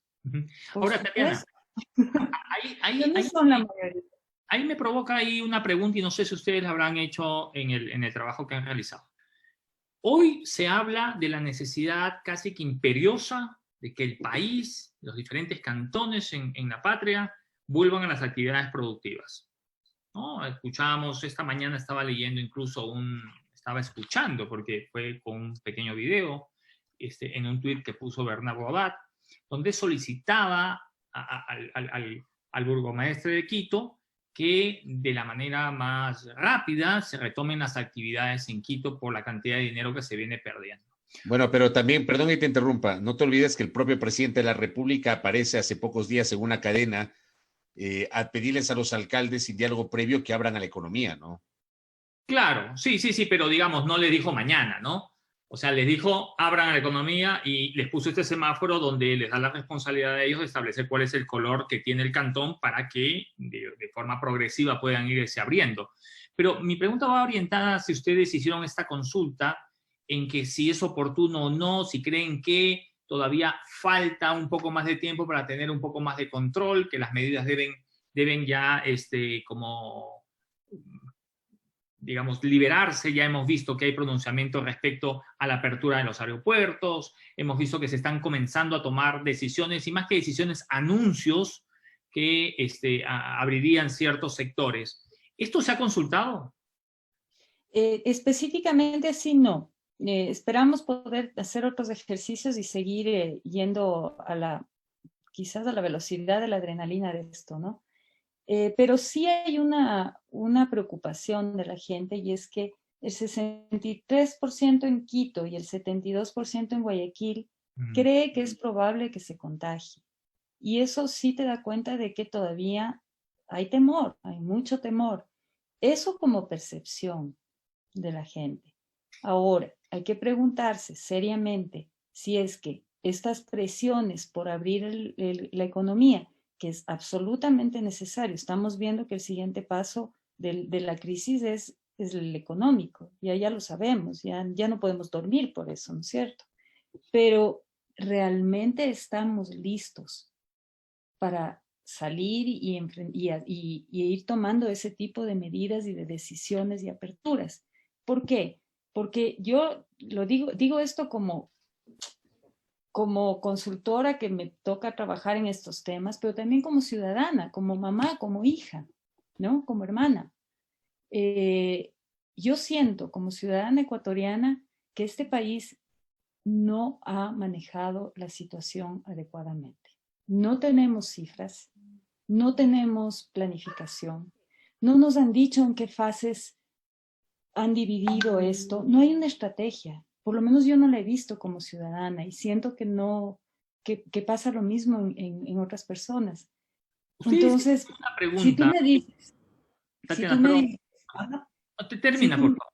Sí, si tú me dices que la primera fase, y te voy a poner el ejemplo de México, que quizás el vocero presidencial, el presidente a veces o lo descontextualizan o usa mal sus palabras, pero en la parte técnica, si tú revisas el caso de México, ellos han ido planificando el manejo de la emergencia desde la fase 0, que era no hay ningún caso aquí, y se han ido preparando y le han ido contando a la gente qué es lo que tiene que hacer en cada momento. Y entonces está planificado un momento que será de aquí en unos 40 días de empezar a abrir ya todo, ¿sí? Y empezar a tener ciertas áreas para que la economía se siga moviendo. La economía en México no se ha parado, porque han ido actuando de acuerdo a fases. Yo eso no lo he visto aquí, ni siquiera se ponen de acuerdo internamente en el gobierno de cuántos mismos contagios hay, de cuántos mismos fallecimientos hay. Entonces, a mí me preocupa que sea una presión legítima, porque todos estamos preocupados por la economía, pero que nos pueda llevar a una catástrofe peor. Ok, pero claro, al margen de que las autoridades todavía no den las autorizaciones para empezar esta actividad económica, no es menos cierto que la gente sin ese anuncio está saliendo. Entonces, al final del día, con anuncio o sin anuncio, la gente está en la calle y está buscándose el pan. En una pregunta, si no me equivoco, el día de ayer la estábamos revisando con Fabricio y creo que también es importante traer a colación sobre el temor que sentía la gente y la gente se manifestaba que tiene temor de que se le acabe el dinero. Sí. Que también tiene un porcentaje bastante interesante, lo revisábamos con Fabricio ayer. ¿Qué le preocupa, no? ¿Qué le preocupa más en este momento? A ver, la preocupación principal en este momento para la gente sigue siendo mayoritariamente el contagiarse del virus, ¿no? Ahí estamos en 55% en Quito y 56% en Guayaquil. Pero le sigue quedarse sin dinero para el 30% en Quito y 32% en Guayaquil. Y a ese le sigue perder el empleo, 15% en Quito, 12% en Guayaquil. Entonces tenemos el pastelito partido en dos, la salud y lo económico laboral. Entonces ahí tenemos clarito el mapa de las preocupaciones ciudadanas que están en dos sentidos. Primero la salud, pero no puedo morirme de hambre. Entonces yo creo que lo que vamos a ir viendo, que ya está pasando en otros países también, en otras sociedades, es una migración de la prioridad. La preocupación sigue ahí, pero la prioridad puede ir migrando hacia el tema económico laboral. Al fin y al cabo podremos llegar a la disyuntiva de si me tapo bien, si me protejo bien, capaz que no me contagio. Y no pierdo el trabajo. Exacto, y empezamos a jugar con las probabilidades. Es menos probable que me contagie, pero tengo que comer. Y es lo que tú decías hace un ratito, José Antonio, de la gente igual sale porque quizás ellos ya llegaron a ese momento. Habemos algunos que podemos aguantar un poquito más, hay otros que no. Sí, de acuerdo. Tatiana, gracias por el tiempo. Muy interesante esta charla con estas cifras que el Centro de Investigaciones y Estudios Especializados CIES nos ha presentado en esta jornada. Muchas gracias. Un abrazo. Gracias. Un abrazo a la distancia. Gracias. Tatiana Larrea del CIES, me quedo con esta última parte, digamos, para matizar, y es lo que he planteado José Antonio en varias ocasiones. Qué complejo es combinar la parte sanitaria con la parte económica. Es decir, ahora mismo tiene que haber algún tipo de política pública que combine ambas cosas, la parte sanitaria, la parte económica. Yo he planteado la necesidad de que cualquier decisión que se tome tiene que ir de la mano con, por ejemplo, testeos masivos a nivel nacional y que fruto de esos testeos haya una identificación adecuada de las zonas de contagio en las ciudades. Eso creo que no existe, José Antonio. No sé si tú tienes la misma sensación. Sí. O sea, al final del día, la gente tiene más expectativas que certezas. Y creo que es importante lo que decía Tatiana hace un momentito, de que las autoridades deben escuchar. En algunos casos vemos algunas autoridades que están intentando suplir las necesidades más importantes y más esenciales, que son el agua, la alimentación, pero no vemos desde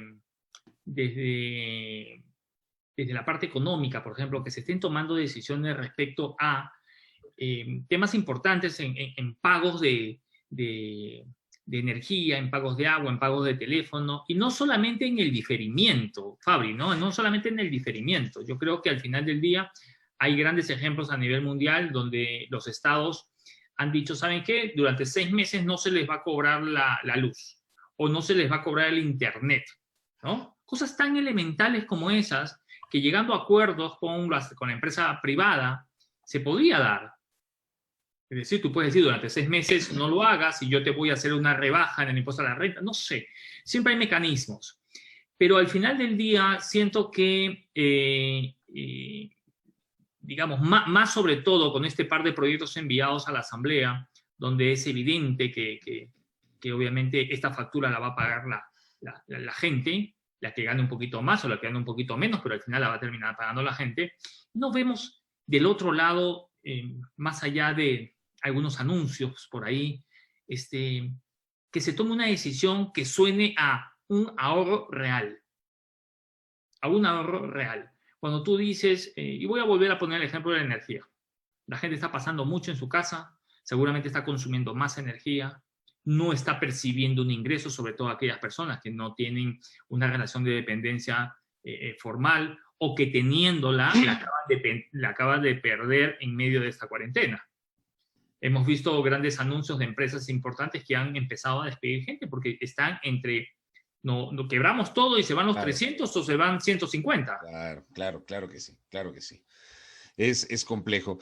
Rápidamente, déjame enviar un saludo a la provincia del Guayas. No sé si está en Daule, en San Borondón, en Guayaquil, la colega comunicadora Adriana Rendón Solano, que está en sintonía de nosotros, justamente nos hablaba y nos recordaba el hecho de que Correa fue un outsider, hablando de las encuestas. Es así, yo lo ubico también a Lucio Gutiérrez como outsider. Yo lo ubicaría inclusive a Freddy Ehlers en la elección de 1996, José Antonio, como un outsider. Freddy Ehlers quedó tercero. Para una persona, digamos, que no tenía... Claro. Bueno, estaba con el apoyo del sector indígena, ¿no? De Pachacuti, del movimiento Nuevo País, en ese tiempo liderado por Fernando Cordero Cueva, en 1996, quedó tercero en esa elección. Y también Adriana nos decía, el trabajo de Yunda ha sido tan visible para los que estamos en Guayaquil, que hizo poner las barbas o cabellos, dice, en remojo a Cintia Viteri.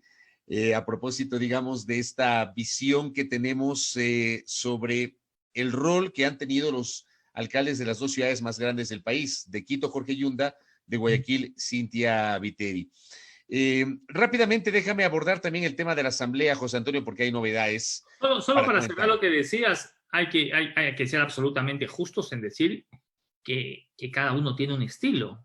Por supuesto. Cada persona tiene un estilo y cada movimiento o partido político tiene un estilo de gobernar. No es lo mismo gobernar y tener el contacto, la empatía con la gente en Guayas que en Quito. O sea, la característica demagógica, si se quiere, de cada persona o personaje político es muy diferente entre la sierra y la costa. Y no solamente eso, no es lo mismo Jaime Nebot que Cintia Viteri. Así de simple. Vienes, digamos, de un largo periodo de 19 años con un solo líder. Ese líder le tomó la posta a quien fue, de alguna manera, su padre político, que era Febres Cordero, que llegó a la alcaldía de Guayaquil en el 92, estuvo hasta el año 2000 y le cedió la posta a Nebot, que se quedó 19 años gobernando la ciudad de Guayaquil. Y ahora tienes a Cintia Viteri, que se convirtió en la segunda mujer en ser alcaldesa de Guayaquil después del desastre que significó la administración de Elsa Bucarán en 1988, que ni siquiera la terminó. Pero sí, para ser justos, lo que tú dices es real. No todos son iguales y cada político tiene un estilo. Nos piden que hablemos de los subsidios. A ver, les cuento que hoy no ha habido todavía noticia. Estamos expectantes de que efectivamente haya alguna decisión sobre el tema de los subsidios. Como he planteado, sobre todo para quienes tal vez no nos han seguido en días anteriores, pero ya lo hemos comentado, siento que el discurso de varias autoridades del Ejecutivo cambia, digamos, dependiendo de la coyuntura, luego de la decisión de los primeros días de octubre, que se tradujo en el decreto ejecutivo 883. Recuerden ustedes que hubo 13 días de paralización en el país, hasta que finalmente el presidente Moreno tuvo que echarse para atrás y derogar ese decreto. Se anunció un diálogo que no fue tal, porque no hubo tal diálogo con los sectores sociales, no hubo un gran diálogo nacional, se escogió hablar con determinados sectores, no se llegó a nada. Han pasado 7 meses, José Antonio, 7 meses, y resulta que hoy ya no hablamos de focalización, sino que volvemos a hablar de eliminación. Al menos ese es el término que han utilizado los ministros de Economía y Finanzas, Richard Martínez, y de Energía y Recursos Naturales No Renovables, René Ortiz. Trascendió, algunos colegas inclusive lo publicaron así, que hoy iba a haber un anuncio, pero déjenme decirles que hasta este momento no hay ningún tipo de confirmación sobre anuncios económicos que tengan que ver con la situación del precio de los combustibles, José Antonio. Lo habíamos hablado hace algunas semanas también, que eso se veía venir. Hubo algunos pronunciamientos, hay unas bombas de ensayo, pero al final del día muchos economistas que, digamos, los cuales sus declaraciones, opiniones o recomendaciones sí llegan, digamos, a la presidencia de la República, hablaban justamente de la eliminación de los subsidios. Ahora, lo que no se ha escuchado tampoco es si es que es una eliminación, digamos, que contempla algún tipo de focalización, que es lo que el país necesita. Es decir, nadie está en contra, bueno, no quiero utilizar el nadie, pero digamos... Nadie. No habla en nombre de todos, señor. Muchas personas, Fabricio y yo, creemos que es importante, obviamente, que se tome una decisión respecto al tema de los subsidios, pero también creemos que es imprescindible que esta toma de decisión contemple una focalización de los subsidios al transporte. Ayer lo conversábamos un poco con Alberto Acosta respecto al tema de los subsidios, ¿no? Y él votaba por ahí algún par de ideas que me parecieron bastante interesantes. Claro, en el papel suenan bastante interesantes, habría que ver cómo se las puede llevar ya al plano de la aplicación, que es ahí donde generalmente se encuentran trabas. Ahora, y solamente para cerrar la idea, el movimiento indígena ya se pronunció la semana pasada respecto a Jaime Vargas. A cualquier idea de estas, ¿no? Jaime Vargas lo hizo en los últimos días. Hace un par de semanas entrevisté en A Primera Hora a Leonidas Issa y tienen una posición similar. O sea, no están de acuerdo con que en el contexto de esta situación económica se hable de una focalización y menos aún de una eliminación de subsidios. Al final del día me quedo con la ausencia de claridad respecto al discurso oficial. ¿Vamos a la eliminación? ¿Vamos a la focalización? ¿Se va a aprovechar esta coyuntura? ¿Qué va a pasar cuando se recuperen los precios del petróleo? Y hay otra pregunta que yo me la he hecho y que también alguien me hizo referencia, me parece, en estas horas. Tú recordarás que hace 2 semanas se desplomó el precio del petróleo, José Antonio. Tuvimos un precio negativo. Por primera vez en la historia del WTI hubo un valor negativo del precio internacional del petróleo. Resulta que la gasolina súper no bajó un centavo. No bajó. No bajó. O dígame si es que alguien pudo notar que el precio de la gasolina súper bajó cuando se redujo el precio internacional del petróleo. Sobre todo porque hoy en las estaciones está liberada al menos la gasolina súper. Por eso. ¿No? Esa la gasolina súper debió haber tenido algún tipo de diferenciación. Ahora, y la gasolina súper cada mes te cambian el valor. 1, 2, 3, 4, 5 centavos te cambian el valor. Y como está liberalizado, resulta que incluso el precio es distinto dependiendo de la comercializadora. Pero lo más barato que encuentras, el galón de gasolina súper hoy, me parece que es $2.50 o 55 centavos en alguna gasolinera. Yo vi el otro día el letrero en alguna gasolinera. Pero está liberalizado. Y yo no vi que haya bajado el precio de la gasolina súper cuando bajó el precio del petróleo.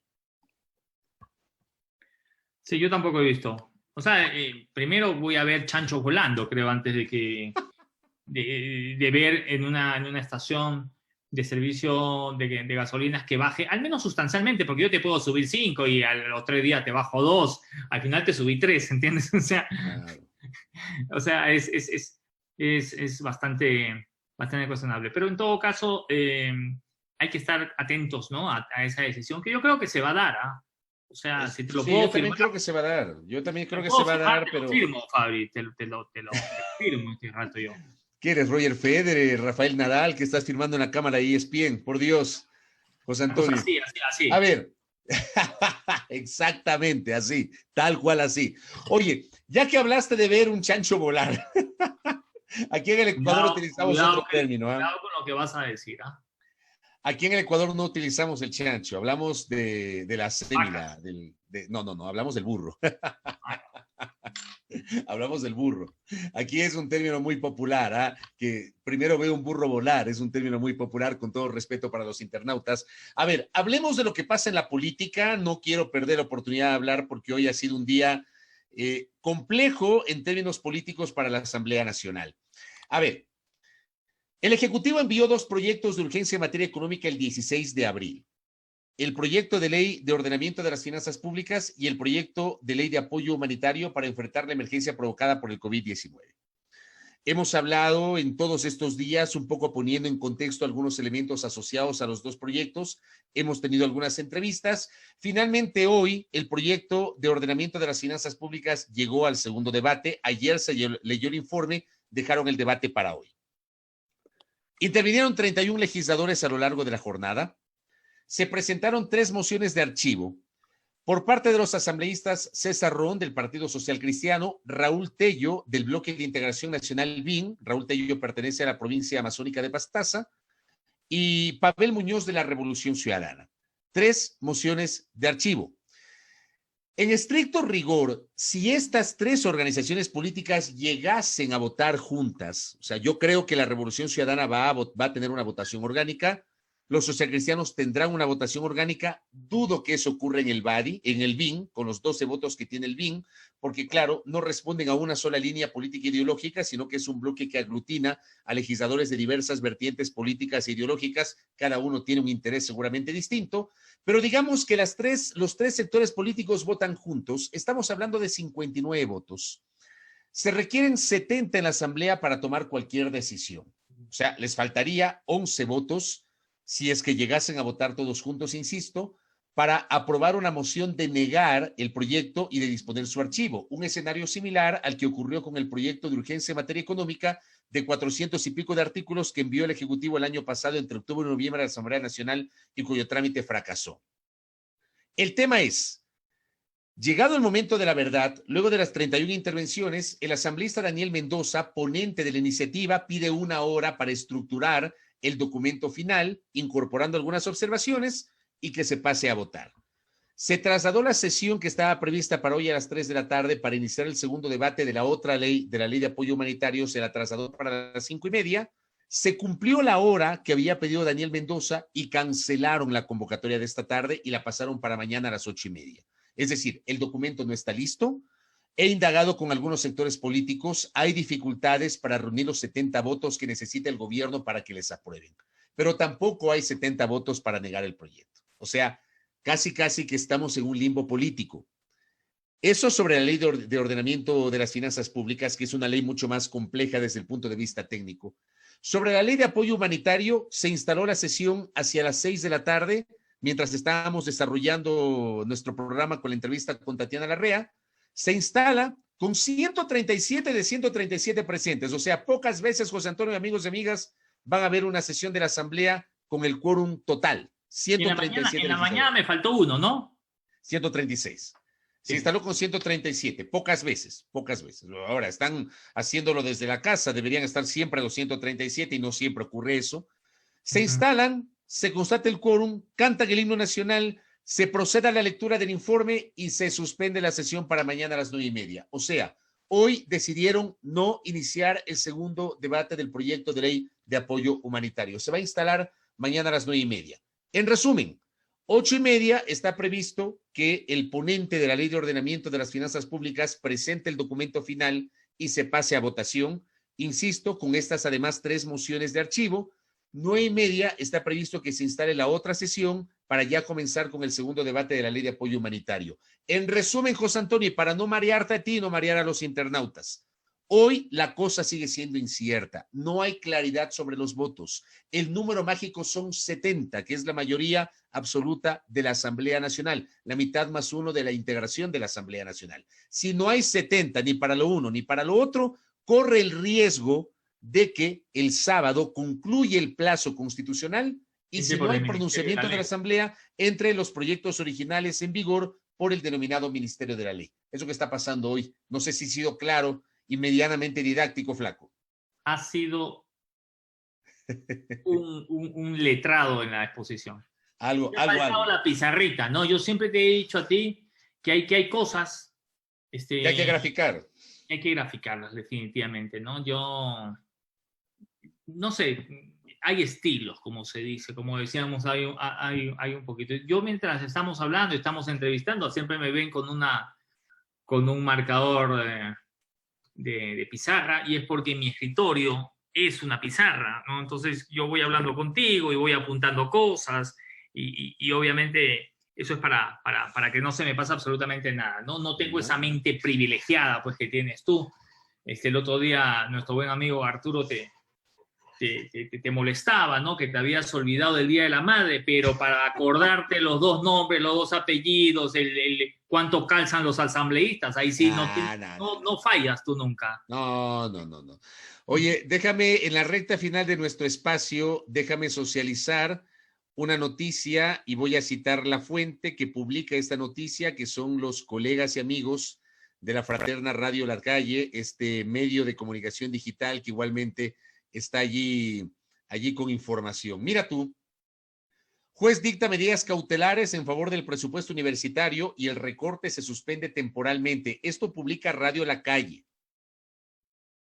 El juez Jorge Enrique Arcos dictó este miércoles medidas cautelares en contra de la decisión del Ministerio de Finanzas de recortar el presupuesto de la educación superior, lo que supone la suspensión temporal de esta decisión del gobierno de Lenín Moreno, contemplada como comprobante de modificación presupuestaria. En resguardo a la amenaza evaluada a los derechos fundamentales que la parte accionante ha dejado expuesta y argumentada en su demanda, esta autoridad resuelve conceder como medida cautelar autónoma la suspensión provisional y de forma inmediata de los efectos de las disposiciones emitidas por el Ministerio de Finanzas y la Secretaría Nacional de Educación Superior, Ciencia, Tecnología e Innovación, CENESID, reza la medida en su parte pertinente. El rector de la Universidad Técnica de Ambato, Galo Naranjo, interpuso esta demanda ante la Unidad Judicial de la Familia, Niñez y Adolescencia, con sede en Ambato, por considerar que la normativa vulnera los derechos de acceso a la educación superior. Estas medidas cautelares constitucionales son de obligatorio cumplimiento, de acuerdo a lo previsto en el artículo 28 de la Ley Orgánica de Garantías Jurisdiccionales y Control Constitucional.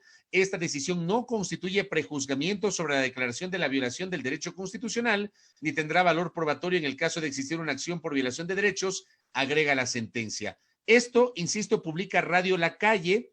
Juez dicta medidas cautelares en favor del presupuesto universitario. Vamos a ver cuál es la reacción por parte de la Secretaría de Educación Superior y del propio Ministerio de Finanzas sobre este tema. ¿Qué le parece? Habrá que ver, ¿no? O sea, digamos, yo había escuchado incluso que el Ministerio de Finanzas había procedido, y esto es algo que se debe confirmar, no lo estoy dando como un hecho cierto, que había procedido incluso no sé, a quitar ya los dineros de algunas universidades a las cuales les había aportado. ¿Tú habías escuchado eso? No había escuchado yo eso. Bueno, habría que confirmar. Antes que me vaya a olvidar, Fabricio, el día de hoy vamos a estrenar un nuevo producto en Primera Plana. Se trata de un resumen de noticias que lo va a dar nuestra compañera, nuestra colega Sinrat Traslaviña. Es un resumen de 5 noticias, las noticias quizás de mayor impacto, no solo en el país, sino a nivel mundial. Pero este nuevo producto lo que intenta es que si usted no tuvo el tiempo, digamos, por ocupaciones con la familia, con los enanos, con los hijos, ¿no es cierto?, con la esposa, los quehaceres domésticos, hemos visto que un gran porcentaje está dedicado a los quehaceres domésticos, y quisiera verlo en la comodidad de su cama, a última hora de la noche, quizás comiendo, hemos diseñado este producto que van a ser 5 noticias. Todos los días la vamos a sacar al aire a las 7:30. Después de Zoom, unos minutos después, 7:30 podría ser una buena hora, para que usted se vaya informado.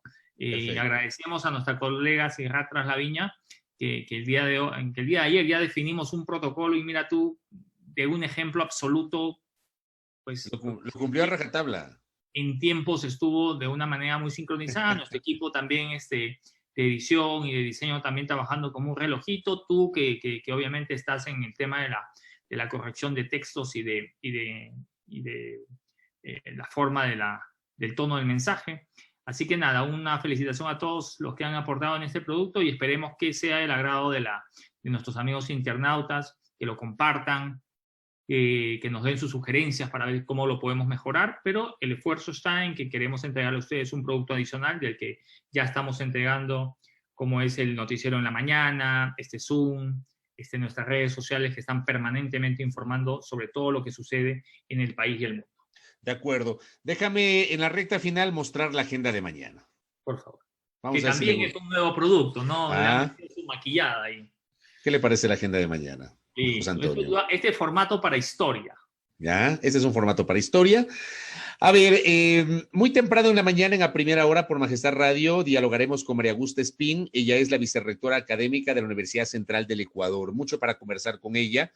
Por ejemplo, vamos a partir de una reacción a esta nota que acabamos de dar lectura que publicó Radio La Calle respecto de la suspensión de las medidas cautelares, digamos, de la decisión de adoptar medidas cautelares que suspenden el recorte a la educación superior. Y además sí quisiera una clarificación porque hoy circuló una noticia que sí quisiera confirmarle en el sentido de que hay dificultades o habrá dificultades para la matriculación de estudiantes en la central. Así que vamos a estar pendientes de este diálogo con María Augusta Espín.